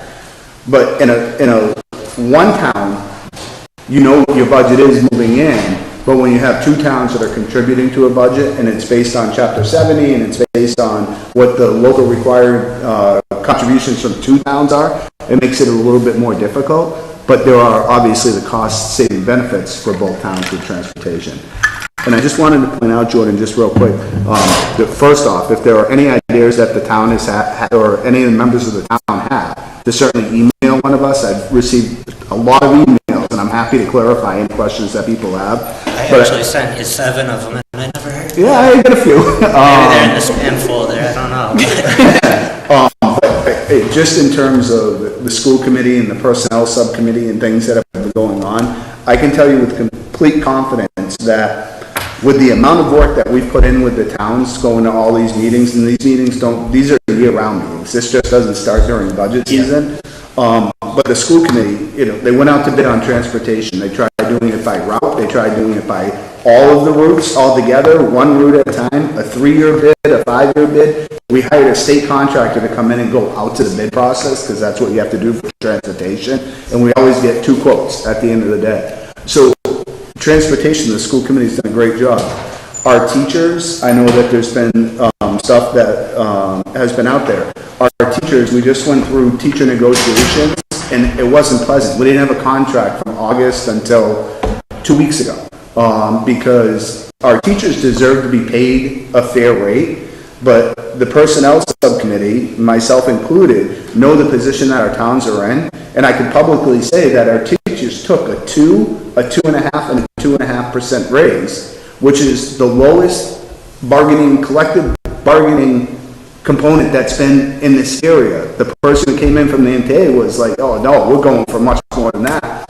We knew where our town stood, and our teachers understood that, the school committee understood that, and we came to a contract that is significantly less than our surrounding communities. In addition to that, and this speaks to Principal DiGlorio when he was here, the special thing about our Quaboag is our families, our communities, but most importantly, our students. Our teachers, out of 10 districts that are surrounded in our area, are 10 local districts. Out of those 10 districts, across the board, whether you have a bachelor's degree, a master's 15, master's 30, master's 45, we don't do a master's 60, some districts do that. Our teachers' rates, out of 10 districts, and 8 out of 10 of those are the bottom step. Now, is that including our superintendent? It does, and I sent that information out as well, because that was requested from me as well. Okay. I am one of the lower paid superintendents. Okay. And I don't care, I'll be honest with you, I took a $10,000 pay cut to come work in this district as a principal. Because, and I moved, I don't know where, oh, they think the gentleman left. I moved to Warren with my 3 daughters because I wanted an education in the Quaboag Regional School District. My 3 daughters, 2 of them, the one's an ICU nurse, who's going to be anesthesiologist now. My other works at Boston Children's and is going into plastic surgery or something like that. And my third one is going into the health field. The education that you get, and this is, and I'll die on the sword for this, whether it's in West Brookfield or whether it's in Warren, the education that our kids get and the care that our kids get is not comparable to any other district. And I've been in every district in my prior job. I get to see every school district. What our school system has is unlike anywhere else. And I can tell you whether we closed Warren if we had to, or if we had to close West Brookfield, the education and the care that our kids are going to get is going to be so much better than they're going to get in other places because of what our teachers are invested in, and they're invested in our children. Education doesn't pay a lot of money, but it pays a lot of money. If you look at a median income of $25,000 in Warren, if a teacher is making $85,000, that's a lot of money.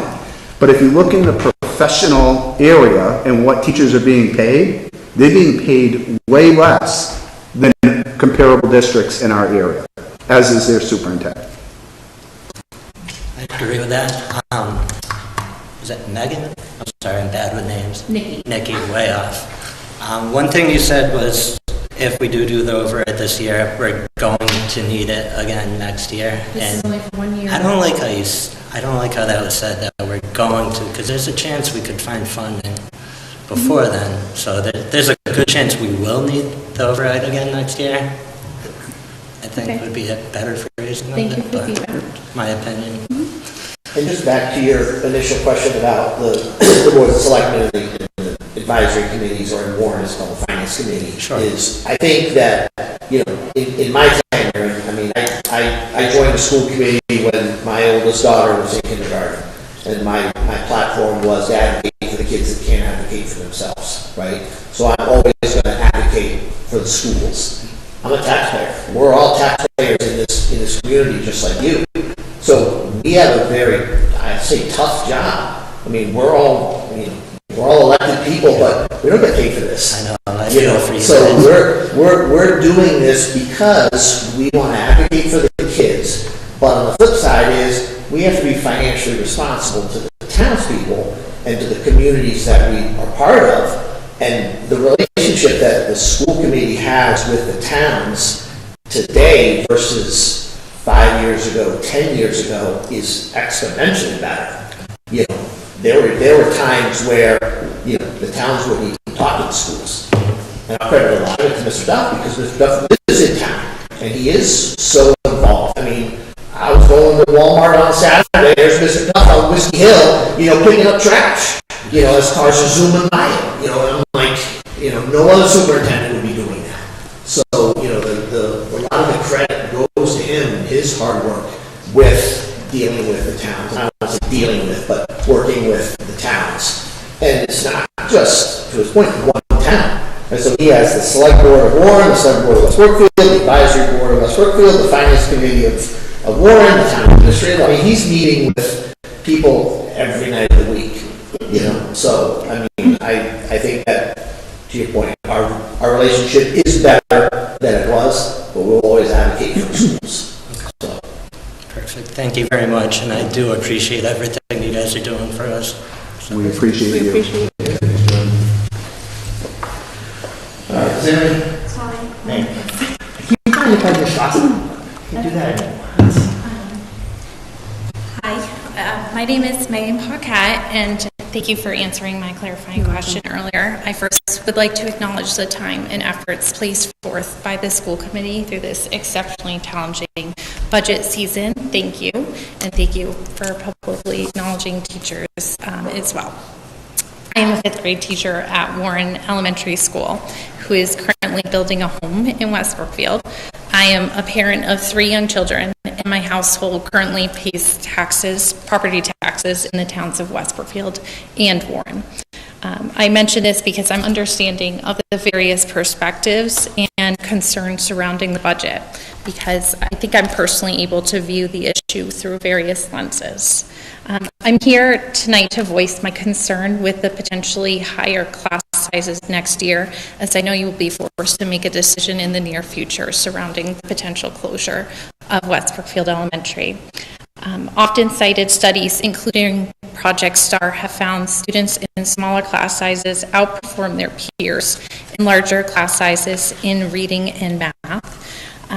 If fundamental structural changes are necessary to ensure the long-term health of the district, can members of the school committee please provide specific examples of ways in which you plan to mitigate the negative impacts of high class sizes? We know early interventions provided through small group instruction can have tremendous long-term positive impact on learners. So my question is, what programming do you anticipate being able to offer to all elementary students if housed in one building? I'm concerned that our youngest and perhaps our most vulnerable learners will be impacted the most by these pending changes. So, I don't know if you want an answer or not, or you want us to think about it and give you an answer. Yeah. I can give you a very general answer right now. If one of the elementary schools was to close, Title I would move to the targeted school, not district-wide. So right now, as you know, because you work in the district, Title I used to be a Warren Elementary funding source only. And it was in the neighborhood of, back in the day, it's different now, but back many years ago, it was in the neighborhood of $350,000. Title I funding can't be used to supplant positions. So for example, I can't cut a fifth grade teacher and then hire a fifth grade teacher with Title I funding. The federal government doesn't allow you to do that. I agree 100%. I think the worst thing that we can do is make class sizes bigger, particularly at the earlier elementary grade levels. But by moving Title I back to a school-based, whether it's Warren or it's West Brookfield, Warren gets a higher percentage of Title I because of the economic pieces of it. But Title I would shift all back to Warren Elementary. So that would allow us to provide more small group interventions at the younger levels, as well as, when we used to run it, and this was many years ago, we had WIN blocks or what I need now kind of blocks every grade level. But the goal would be to move that Title I funding to that elementary building that stays open and not make it district-wide, so that we can provide smaller group interventions at the early levels. Thank you. I just ask that you keep this in consideration as you move forward and make decisions. And I just would like to publicly note that I believe the study on the overhaul of Chapter 70 funding is due in June. That was ordered by the state administration. So I'm hopeful that those conversations will move forward. And I know that you cannot plan, but I'd like that to be taken into consideration as well. Thank you. Thank you. All right. Does anybody else have any questions or comments? All right. That being said, we do have to go into executive session. Mr. Burgess, I usually make the motion, but We are probably going to want to move. I told Travis that we'll go into the principal's conference so we can break down. Make the motion to go into executive session pursuant to Mass General Law, Chapter 30A, Section 21, to discuss the FY27 budget, the Teamster negotiations, to include the school committee, the finance director, superintendent, Cindy, and we will reconvene and adjourn in, yes. Do a second. Roll call. Right. Aye.